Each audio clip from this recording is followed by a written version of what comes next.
Ocarina of Time was a major shift for the Zelda franchise, building on the gameplay and storytelling aspects of A Link to the Past. But this game also followed in Link's Awakening's footsteps, further setting the foundation for a world filled with colorful, interesting, and sometimes suspicious characters. And I know you all heard this spiel 100 times on other channels, but we're going to do it over here too. With all of those building blocks and a brand new set of hardware capable of dishing out 3D graphics, Nintendo had all the tools to create a legendary title that would set the precedent for the series. And once again, we turn our eyes to the hero, Link. A brand new incarnation of the character that would wreck the Zelda timeline for years to come. So let's head back into Hyrule and shed some light on the Nintendo 64 era of Zelda games as we continue to explore the origins of Link. I'm the Mentalk and welcome to my Origin Oracle series. Grab a snack, kick back, and let's head back in time.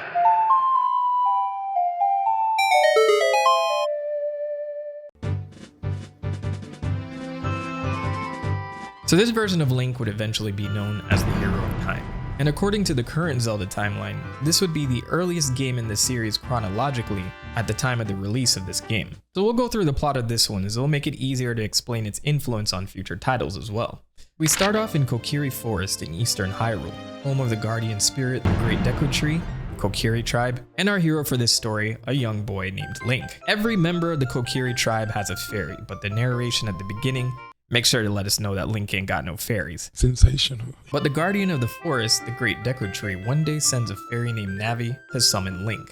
So it's revealed to us that some random evil person cursed the Deku Tree at some point. And as a test of Link's courage, the tree sends him inside of him to attempt to put an end to this curse. Without hesitation, Link does just that and enters his very first dungeon for the game. But even after destroying Goma, a demonic spider that was within the tree, it's too late. The Great Deku Tree would soon succumb to the curse, but as his spirit fades, he gives Link the spiritual stone of the forest and directs him to head to Hyrule to meet with Princess Zelda.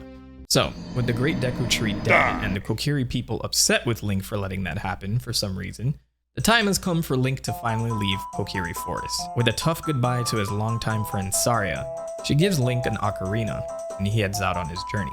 That name, Saria, where have I heard it before? So once Link leaves the forest, this is the moment he steps into Hyrule Field. And for my viewers that played this game when it first came out, how did this make you feel?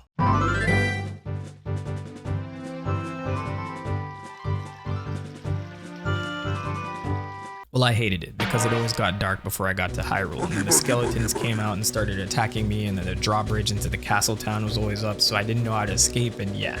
I got with the program later, but this is my first memory of Hyrule Field. This thing is called a stall child, by the way. Maybe I'll make a video about Zelda enemies at some point like I did with Mario. After a few tribulations and a tedious stealth sequence within Hyrule Castle, Link has his destined meeting with Princess Zelda, who's being a little peeping Tina inside the castle courtyard. Also, if you slingshot the window, one of the castle guards will throw a whole bomb at you in response. Jesus, this is just a kid, man. Anyway, Zelda is excited to meet Link and shares the vision she's been having in her dreams about Link's arrival, as well as this completely not evil man named Ganondorf. She tells Link the story of the Triforce and how it was created by 3 goddesses. And the goddesses hid this artifact away in Hyrule, and anyone who gets their hands on it will be granted a wish. Most of this is the same lore established within A Link to the Past, so this is a nice callback. But the Triforce is now being housed within the Sacred Realm, a place that can be accessed within Hyrule's Temple of Time. To gain access to the Sacred Realm, one would need 3 spiritual stones and the Ocarina of Time. Well, Link already has one of these stones, so we're off to a great start. Finally, Zelda explains why she's been peeping through this conveniently placed window. Ganondorf is the leader of the all-female tribe called the Gerudo. Only a single male is born into this tribe every 100 years, and by law, they must become king. Now that I think about it, I'm surprised we've never seen another male Gerudo in the entire Zelda franchise up to this point. But anyway, Ganon is king of the Gerudos, and at this point of the story, has been rubbing elbows with the king of Hyrule. But Zelda sees through his nonsense and is aware of his plans to claim the Triforce for himself so he can plunge Hyrule into darkness. So she tasked Link with finding all of the spiritual stones first to gain access to the Triforce first. Easy. So Link must go to both Death Mountain and Zora's domain for the other 2 stones, helping out the Gorons and Zoras with their local problems caused by Ganondorf behind the scenes. Link will meet both Darunia, leader of the Gorons, and Princess Ruto of the Zoras during this segment of the game. Why do those names sound familiar? Link also stops by the Lon Lon Ranch somewhere along the way, where he meets the owner Talon and his daughter Malin. I mention them because they are direct references to Tarin and Marin from Link's Awakening. Toru Osawa, one of the scriptwriters, confirmed in an interview that these two were put in the game for people who played Link's Awakening to immediately recognize them. And it worked for me because I was quite excited as a kid to see them return in some form. This is also the same ranch where you'll meet Epona for the first time, and where you'll get to collect her later on in the game.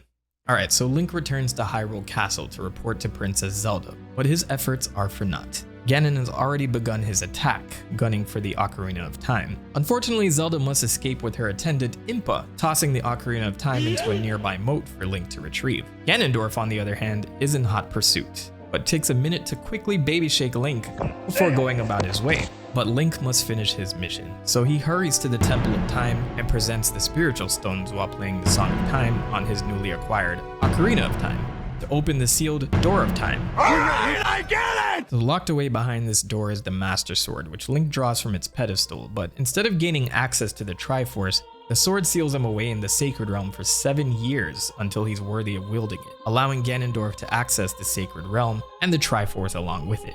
Link awakens 7 years later as an adult, greeted by a man named Rauru. Wait, that name sounds— I get it! Okay, I'll stop. All of these names were pulled from the villages of Hyrule in Zelda 2, so I thought that was a pretty cool reference. But Rauru goes on to explain that he's one of the sages that look after the Sacred Realm, and the only one who can pull the Master Sword from its pedestal is the Hero of Time. When Link pulled it, he was way too young, but the Master Sword saw his potential and decided to seal him away for 7 years. But in the meantime, Ganon made his wish and transformed Hyrule into a shit show.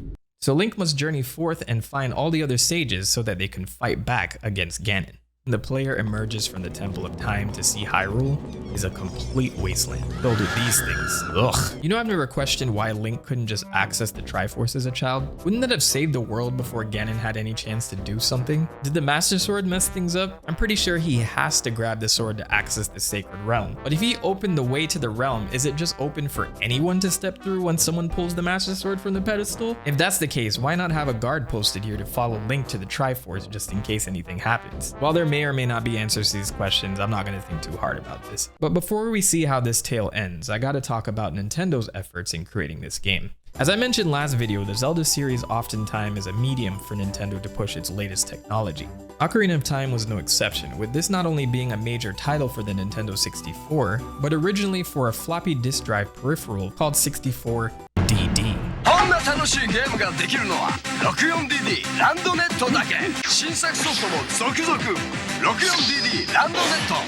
The double D has been reported to stand for disk drive or dynamic drive, and it was intended to add additional storage onto the discs themselves as well as a real-time clock and internet connectivity. So while Super Mario 64 was meant to pave the way into the third dimension on the N64 cartridge, Ocarina of Time was meant to take it a step further with the 64DD. But due to delays on the hardware release, the Ocarina of Time project would be shifted to the N64 cartridge, making it one of the largest file sizes produced by Nintendo at that time. As for the DD, it was originally slated for a 1996 release, but after numerous delays, it wouldn't be released to the public until December 1999, and was only available to the Japanese market. Nintendo would launch the 64DD as a package with their online service called the RANnet Starter Kit, which included a modem, a mouse, a microphone, 1 year of internet service, and 6 games sent through the mail.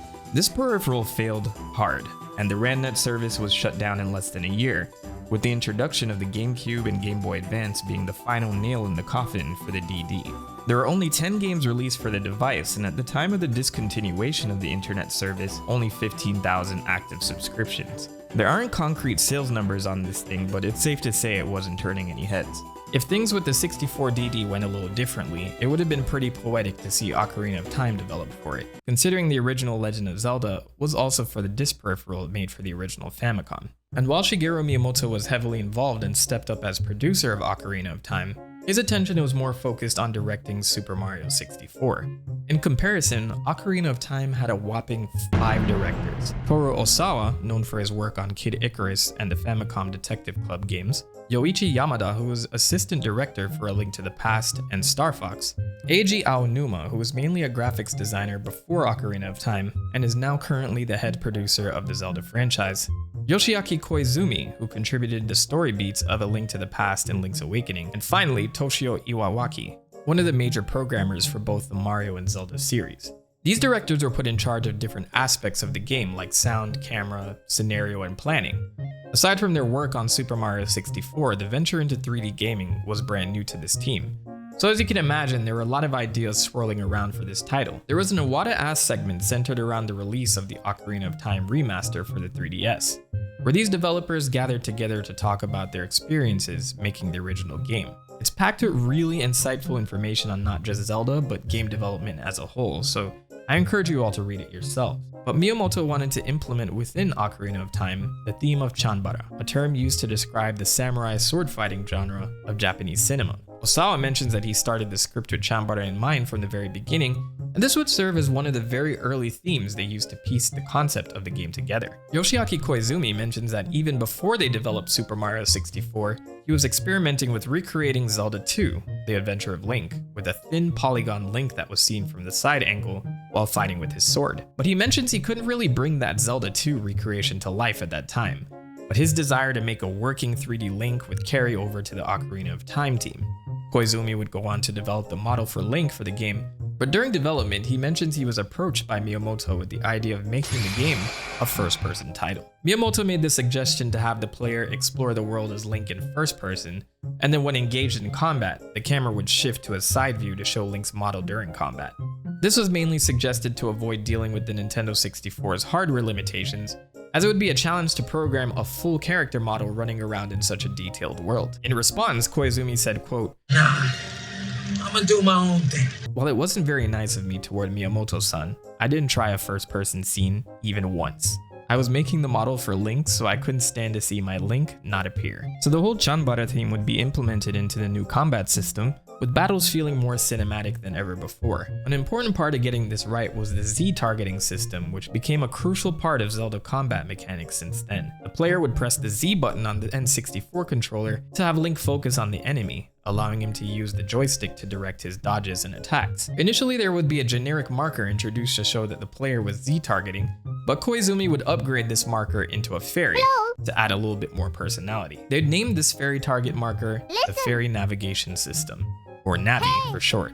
And Navi here would evolve into her own character and an important part of the overall story. Koizumi said, "I thought, this is Navi," and ideas started coming to me one after the other, like being able to tell by color whether the person you're facing is good or bad. What do you mean by that? And if Navi talked, she could be an important guide for the story. So naming the system Navi really helped it grow. Koji Kondo would once again return to compose the music, which became an integral part of both storytelling and gameplay. The name Ocarina of Time isn't just for show, as they implemented mechanics with Link's Ocarina, allowing him to play different songs that will assist him on his journey.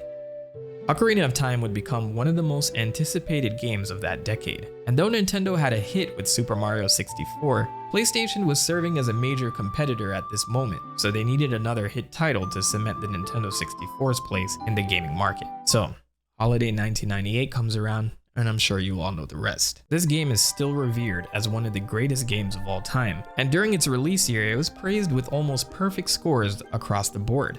More than 1 million copies were sold in less than a week, and it would become one of the best-selling games of 1998. If you're curious, Pokemon came out that same year and did ridiculously well, and maybe one day I'll finally cover that series before I die of old age. But all that aside, Hyrule's in disarray, so let's check up on Link. So 7 years have passed, Ganondorf runs the world, and Link is now a teenager. So he sets off into Hyrule to find the remaining sages so they can imprison Ganondorf in the Sacred Realm. This sounds like that one story that was in the intro of A Link to the Past. You all should check out that video. So Link has to go around to 5 temples across Hyrule that Ganon has under his control and awaken those sages. Before he sets off though, he meets Sheik, a ninja warrior who serves as his ally and guide throughout the journey. But look at that, we happen to meet most of these people when Link was a child. Yes, the sages are Saria, sage of the forest and his friend from the Kokiri forest, Princess Ruto of the Zoras, and Sage of Water, Darunia, leader of the Gorons and Sage of Fire, and Impa, who is the Sage of Shadow. The 5th sage is Nabooru, Sage of Spirit and a member of the Gerudo tribe. But I'll turn my attention to Link's return to the Kokiri forest since it's one of the most important moments of the game. After defeating Phantom Ganon within the forest temple and awakening Saria as the Sage of the forest, Link meets the Great Deku Sprout. Aww. Yes, a new Great Deku tree has begun to grow as the new spirit of the forest. This cute little sprout reveals to Link his true origins. Though he was raised in Kokiri Forest, Link was not a part of their tribe by blood. Many years ago, Hyrule was a disjointed country engulfed in a struggle known as the Hyrulean Civil War. Link's mother, who was gravely injured during the war, retreated with her baby to the forest and entrusted the child to the Deku Tree. Unfortunately, Link's mother passed away from her wounds, but the Deku Tree prophesied Link's great importance to the kingdom and took him in as one of the Kokiri tribe. And Link is completely unfazed by this story. So with 6 of the 7 sages awakened, Link returns to the Temple of Time to meet with Sheik, who reveals himself to be Princess Zelda! Me blood clot. I'm sure everyone knew this by now, but there's gonna be at least one comment saying I spoiled it for them, I know it. Zelda is the final sage, and even though Hyrule is looking a little glum, it's revealed that Ganondorf only has one piece of the Triforce of Power. This occurred because I guess the Triforce realized how evil this dude was. So the remaining pieces went to Link and Zelda.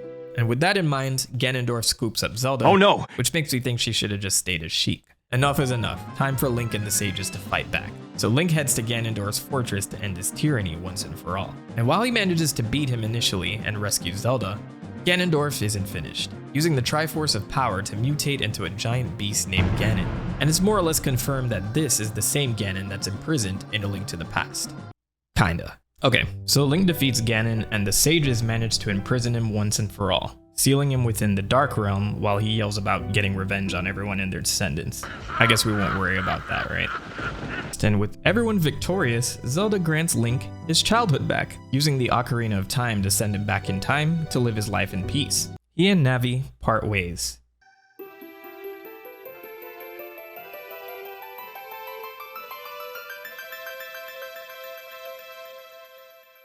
Wow, what an asshole. And Link heads over to Hyrule Castle to inform the king of Ganon's plans, preventing his rise to power altogether and maintaining peace in the kingdom. Now, I know when I started this, I mentioned I'd be giving less attention to the official Zelda timeline, as I'm not really fully subscribed to the idea of a Zelda timeline in the first place, but Ocarina of Time would serve as a jump-off point for 3 separate timelines. Yeah, things are pretty simple until Link here started messing with the space-time continuum.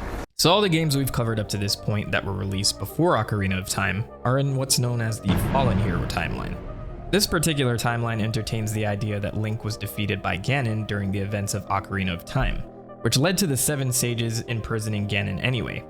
These events are more or less covered in the intro to A Link to the Past, with Link's Awakening serving as a mini-sequel starring the same Link.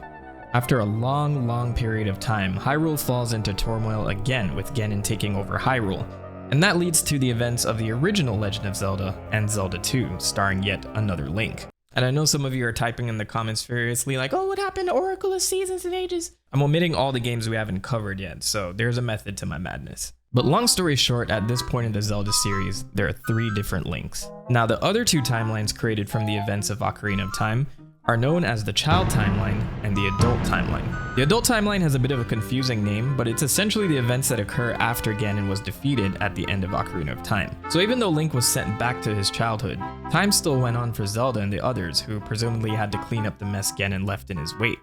It's mostly called the Adult Timeline since this was the time period where Adult Link existed. So that brings us to the other timeline known as the Child Timeline. Events that occur once Link is sent back in time to live out the rest of his days at the end of Ocarina of Time. With him snitching on Ganondorf and avoiding a war completely, the hero of time goes on a journey to find his friend Navi, and in doing so, he meets with a terrible fate. Just kidding, we ain't covering that this time. So Ocarina of Time was a major success for Nintendo, but the developers didn't stop there. Remember at the time this game was finished, Nintendo still had the delayed 64DD on the back burner.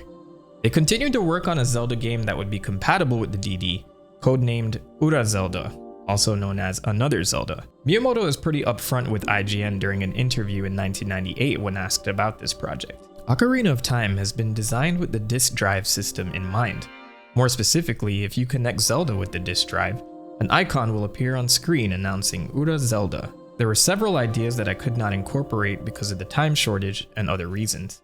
In the future, I want some new areas and new dungeons to be available for players who have already finished Ocarina of Time. Shortly after this interview, the project was delayed indefinitely and eventually cancelled due to the 64DD's performance on the market. If we fast forward a little bit to 2002, The Legend of Zelda: The Wind Waker was the major upcoming Zelda release for the Nintendo GameCube. To promote the release of this title, Nintendo offered a pre-order bonus disc with a GameCube port of Ocarina of Time, alongside the never-before-seen Ura Zelda, or as we'd know it in the West, Ocarina of Time Master Quest. Eventually, Nintendo would distribute this disc within GameCube bundles as the Legend of Zelda Collector's Edition, which not only included both versions of Ocarina of Time, but the original Legend of Zelda and Zelda 2 as well. I guess including A Link to the Past would have been too much of a steal. Ocarina of Time Master Quest was mostly identical to the original, with the majority of the changes being within the dungeons. They would get all new layouts and were meant to be a bit more challenging for veterans of the game, including some more thought-provoking puzzles than the original.